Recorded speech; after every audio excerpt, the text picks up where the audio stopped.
Çin yönetimi 1949 yılından bu yana hakimiyeti altında tuttuğu Doğu Türkistan'da yaşanan insan hakları ihlalleriyle ilgili suçlamaları bertaraf etmek için bölgeye 6 ülkeden gazeteci götürdü. Bu kapsamda aralarında Türkiye, Mısır, Afganistan, Pakistan, Bangladeş ve Sri Lanka'dan muhabirler Çin devlet medyasının organize ettiği geziye katıldı. Çin radyosunda yer alan habere göre ATV muhabiri Erdal Kuruçay, sözde eğitim merkezlerini şöyle değerlendirdi. Ön yargıların yıkıldığını ve ne kadar hata yaptığımızı gördük. Gerçekten suça meyil etmiş, suça bulaşmış iki kesim var o kamplarda dediği bildirildi.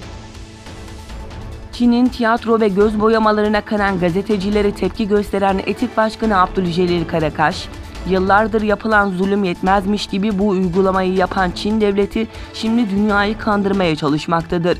Çin'in Doğu Türkistan'daki Türklere yönelik yaptığı bu insanlık dışı suçları kabul edilemez.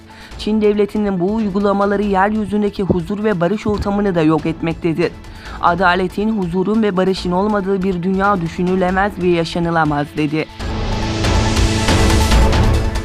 Kar kış demeden halka yardım eden Çin polisleri manşetli haberin perde arkası kameralara böyle yansıdı.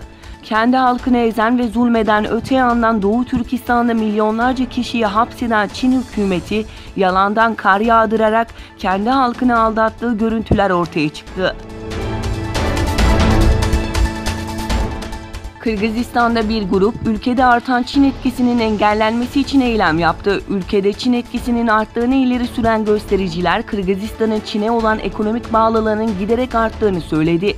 Diğer yandan Konya'nın Çumra ilçesinde Doğu Türkistan'da yapılan zulmü kınamak ve gündeme getirmek amacıyla halk protesto gösterisi yaptı. Çin'in zulümleri basın açıklamasıyla kınandı. Kazakistan'dan Mi-8 AMT ve Mi-171 helikopterleri üretilecek. Kazakistan Savunma Havacılık ve Uzay Sanayisi Bakanlığı'nın Kazakistan Engineering şirketi, Kazak ve Rus şirketleriyle ülkede Mi-8 AMT ve Mi-171 helikopterlerinin üretilmesine ilişkin anlaşma imzaladı.